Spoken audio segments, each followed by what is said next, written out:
17पर्यंत या जागी रिकाम्या होत्या।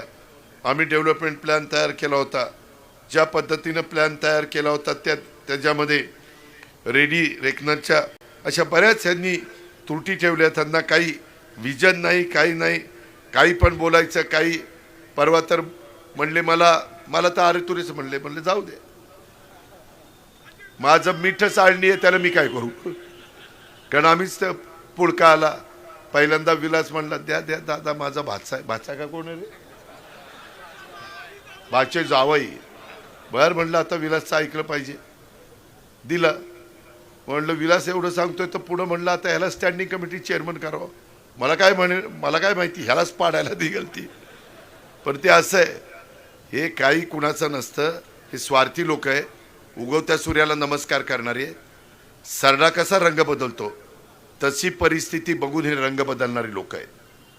तुम्ही अजिबात विश्वास ठेवू नका। कुठला आता तर दमदाटी चाललेली आहे की बघतो करतो, अमकं होईल तमकं होईल, काही नाही। तुम्ही पण त्याच गावचे आहात, त्याच्यावर तुम्हाला काही घाबरायचं कारण नाही आणि कायदा हातात घेण्याचा कोणीच प्रयत्न त्या ठिकाणी करू नये।